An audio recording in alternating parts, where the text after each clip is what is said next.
All praise is due to Allah, who has sent down upon His servant the book, and has not made therein any deviance.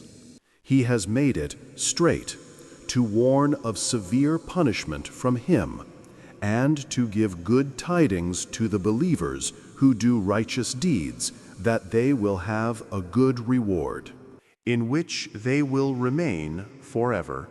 And to warn those who say, Allah has taken a son. They have no knowledge of it, nor had their fathers. Grave is the word that comes out of their mouths. They speak not except a lie. Then perhaps you would kill yourself through grief over them, O Muhammad, if they do not believe in this message, and out of sorrow. Indeed, we have made that which is on the earth adornment for it, that we may test them as to which of them is best indeed. And indeed, we will make that which is upon it into a barren ground. Or have you thought that the companions of the cave and the inscription were among our signs a wonder? Mention when the youths retreated to the cave and said, Our Lord, grant us from yourself mercy, and prepare for us from our affair right guidance. So we cast a cover of sleep over their ears within the cave for a number of years. Then we awakened them, that we might show which of the two factions was most precise in calculating what extent they had remained in time. It is we who relate to you, O Muhammad, their story in truth. Indeed, they were youths who believed in their Lord, and we increased them in guidance. And we made firm their hearts when they stood up and said, Our Lord is the Lord of the heavens and the earth. Never will we invoke besides Him any deity. We would have certainly spoken then an excessive transgression. These, our people, have taken besides Him deities. Why do they not bring for worship of them a clear authority? And who is more unjust than one who invents about Allah a lie? The youths said to one another, And when you have withdrawn from them and that which they worship other than Allah, retreat to the cave. Your Lord will spread out for you of His mercy, and will prepare for you from your affair facility. And had you been present, you would see the sun when it rose, inclining away from their cave on the right, and when it set, passing away from them on the left, while they were laying within an open space thereof. That was from the signs of Allah. He whom Allah guides is the rightly guided, but he whom He leaves astray, never will you find for him a protecting guide. And you would think them awake while they were asleep. And we turned them to the right and to the left, while their dog stretched his forelegs at the entrance. If you had looked at them, you would have turned from them in flight, and been filled by them with terror. And similarly, we awakened them that they might question one another. Said a speaker from among them, How long have you remained? They said, We have remained a day or part of a day. They said, Your Lord is most knowing of how long you remained. So send one of you with this silver coin of yours to the city, and let him look to which is the best of food, and bring you provision from it, and let him be cautious, and let no one be aware of you. Indeed, if they come to know of you, they will stone you or return you to their religion, and never would you succeed then, ever.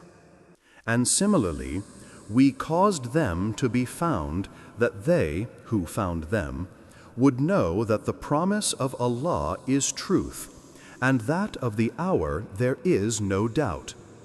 That was when they disputed among themselves about their affair, and then said, "Construct over them a structure. Their Lord is most knowing about them." Said those who prevailed in the matter, "We will surely take for ourselves over them a masjid." They will say there were three, the fourth of them being their dog. And they will say there were five, the sixth of them being their dog, guessing at the unseen. And they will say there were seven, and the eighth of them was their dog. Say, O Muhammad, my Lord is most knowing of their number. None knows them except a few. So do not argue about them except with an obvious argument, and do not inquire about them among the speculators from anyone. And never say of anything, "Indeed, I will do that tomorrow," except when adding, "If Allah wills." And remember your Lord when you forget, and say, "Perhaps my Lord will guide me to what is nearer than this to right conduct." And they remained in their cave for 300 years, and exceeded by 9. Say, Allah is most knowing of how long they remained. He has knowledge of the unseen aspects of the heavens and the earth. How seeing is He, and how hearing? They have not besides Him any protector, and He shares not His legislation with anyone. And recite, O Muhammad, what has been revealed to you of the book of your Lord. There is no changer of His words, and never will you find in other than Him a refuge. And keep yourself patient by being with those who call upon their Lord in the morning and the evening, seeking His countenance. And let not your eyes pass beyond them, desiring adornments of the worldly life. And do not obey one whose heart we have made heedless of our remembrance, and who follows his desire, and whose affair is ever in neglect. And say, the truth is from your Lord. So whoever wills, let him believe, and whoever wills, let him disbelieve. Indeed, we have prepared for the wrongdoers a fire whose walls will surround them. And if they call for relief, they will be relieved with water like murky oil, which scalds their faces. Wretched is the drink, and evil is the resting place. Indeed, those who have believed and done righteous deeds, indeed, we will not allow to be lost the reward of any who did well in deeds. Those will have gardens of perpetual residence. Beneath them rivers will flow. They will be adorned therein with bracelets of gold, and will wear green garments of fine silk and brocade, reclining therein on adorned couches. Excellent is the reward, and good is the resting place. And present to them an example of 2 men. We granted to one of them 2 gardens of grapevines, and we bordered them with palm trees, and placed between them fields of crops. Each of the 2 gardens produced its fruit, and did not fall short thereof in anything. And we caused to gush forth within them a river. And he had fruit, so he said to his companion while he was conversing with him, I am greater than you in wealth, and mightier in numbers of men. And he entered his garden while he was unjust to himself. He said, I do not think that this will perish ever, and I do not think the hour will occur. And even if I should be brought back to my Lord, I will surely find better than this as a return." His companion said to him while he was conversing with him, "Have you disbelieved in He who created you from dust, and then from a sperm drop, and then proportioned you as a man? But as for me, He is Allah, my Lord, and I do not associate with my Lord anyone. And why did you, when you entered your garden, not say, 'What Allah willed has occurred. There is no power except in Allah'? Although you see me less than you in wealth and children, it may be that my Lord will give me something better than your garden, and will send upon it a calamity from the sky, and it will become a smooth, dusty ground, or its water will become sunken into the earth, so you would never be able to seek it." And his fruits were encompassed by ruin. So he began to turn his hands about in dismay over what he had spent on it, while it had collapsed upon its trellises, and said, "Oh, I wish I had not associated with my Lord anyone." And there was for him no company to aid him other than Allah, nor could he defend himself. There, the authority is completely for Allah, the truth. He is best in reward and best in outcome. And present to them the example of the life of this world, its being like rain which we send down from the sky, and the vegetation of the earth mingles with it, and then it becomes dry remnants scattered by the winds. And Allah is ever, over all things, perfect in ability. Wealth and children are but adornment of the worldly life, but the enduring good deeds are better to your Lord for reward, and better for one's hope. And warn of the day when we will remove the mountains, and you will see the earth prominent, and we will gather them, and not leave behind from them anyone. And they will be presented before your Lord in rows, and he will say, "You have certainly come to us just as we created you the first time, but you claimed that we would never make for you an appointment."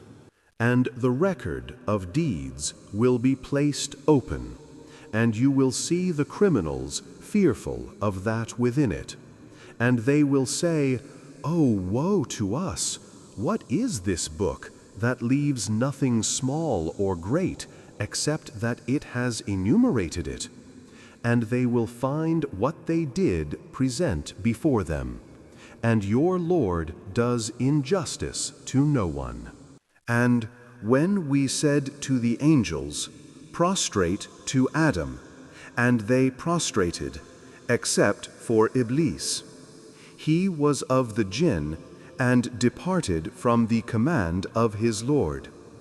Then will you take him and his descendants as allies other than me, while they are enemies to you? Wretched it is for the wrongdoers as an exchange.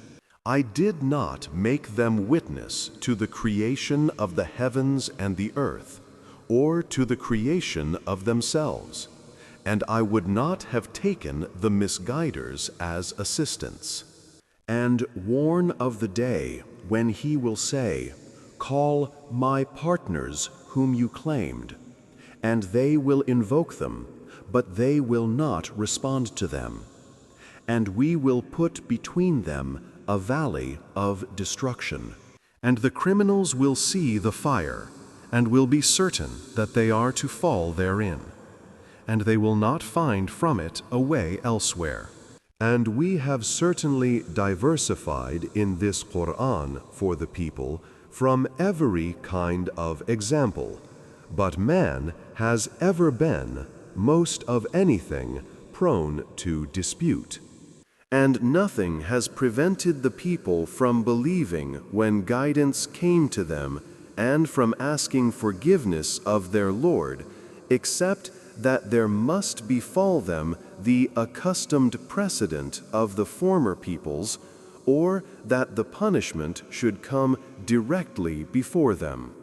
And we send not the messengers, except as bringers of good tidings and warners.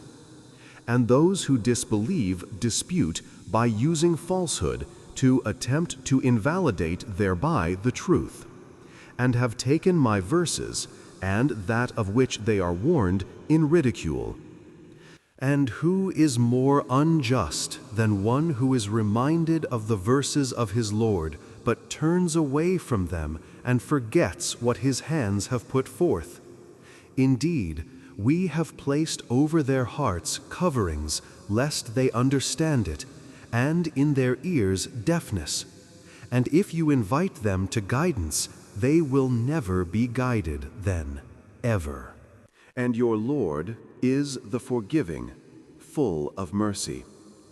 If he were to impose blame upon them for what they earned, he would have hastened for them the punishment. Rather, for them is an appointment, from which they will never find an escape. And those cities, we destroyed them when they wronged, and we made for their destruction an appointed time. And when Moses said to his servant, I will not cease traveling until I reach the junction of the two seas, or continue for a long period. But when they reached the junction between them, they forgot their fish, and it took its course into the sea, slipping away. So when they had passed beyond it, Moses said to his boy, Bring us our morning meal. We have certainly suffered in this, our journey, much fatigue. He said, Did you see when we retired to the rock? Indeed, I forgot there the fish, and none made me forget it except Satan, that I should mention it, and it took its course into the sea amazingly. Moses said, That is what we were seeking. So they returned, following their footprints. And they found a servant from among our servants, to whom we had given mercy from us, and had taught him from us a certain knowledge. Moses said to him, May I follow you on the condition that you teach me from what you have been taught of sound judgment? He said, Indeed, with me you will never be able to have patience. And how can you have patience for what you do not encompass in knowledge? Moses said, You will find me, if Allah wills, patient, and I will not disobey you in any order. He said, Then if you follow me, do not ask me about anything until I make to you about it mention. So they set out, until when they had embarked on the ship, Al-Khidr tore it open. Moses said, Have you torn it open to drown its people? You have certainly done a grave thing. Al-Khidr said, Did I not say that with me you would never be able to have patience? Moses said, Do not blame me for what I forgot, and do not cover me in my matter with difficulty. So they set out, until, when they met a boy, Al-Khidr killed him. Moses said, Have you killed a pure soul for other than having killed a soul? You have certainly done a deplorable thing. Al-Khidr said, Did I not tell you that with me you would never be able to have patience? Moses said, If I should ask you about anything after this, then do not keep me as a companion. You have obtained from me an excuse. So they set out, until, when they came to the people of a town, they asked its people for food, but they refused to offer them hospitality. And they found therein a wall about to collapse, so Al-Khidr restored it. Moses said, "If you wished, you could have taken for it a payment." Al-Khidr said, "This is parting between me and you. I will inform you of the interpretation of that about which you could not have patience. As for the ship, it belonged to poor people working at sea. So I intended to cause defect in it, as there was after them a king who seized every good ship by force. And as for the boy, his parents were believers, and we feared that he would overburden them by transgression and disbelief. So we intended that their Lord should substitute for them one better than him in purity and nearer to mercy. And as for the wall, it belonged to 2 orphan boys in the city, and there was beneath it a treasure for them, and their father had been righteous. So your Lord intended that they reach maturity and extract their treasure as a mercy from your Lord.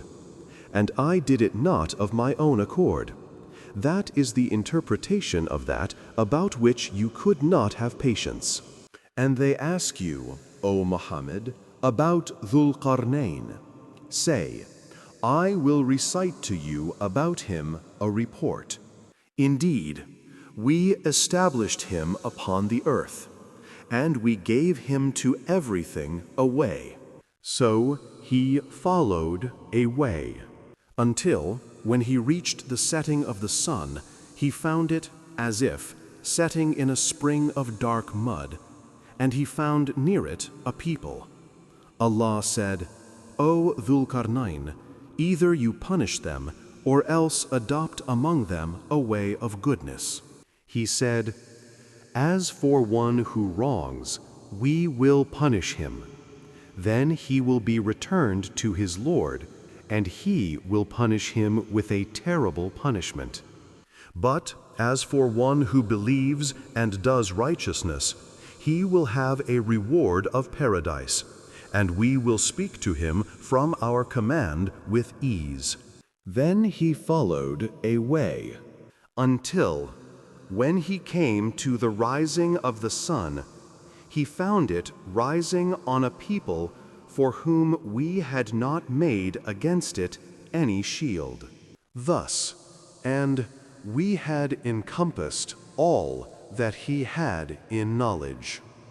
Then he followed a way, until, when he reached a pass between 2 mountains, he found beside them a people who could hardly understand his speech. They said, O Dhul Qarnayn, indeed Gog and Magog are great corrupters in the land. So may we assign for you an expenditure that you might make between us and them a barrier. He said, That in which my Lord has established me is better than what you offer, but assist me with strength. I will make between you and them a dam. Bring me sheets of iron, until, when he had leveled them between the 2 mountain walls, he said, Blow with bellows. Until, when he had made it like fire, he said, Bring me, that I may pour over it molten copper. So Gog and Magog were unable to pass over it, nor were they able to effect in it any penetration. Dhul Qarnayn said, This is a mercy from my Lord, but when the promise of my Lord comes, he will make it level, and ever is the promise of my Lord true. And we will leave them that day surging over each other, and then the horn will be blown, and we will assemble them in one assembly. And we will present hell that day to the disbelievers on display. Those whose eyes had been within a cover from my remembrance, and they were not able to hear.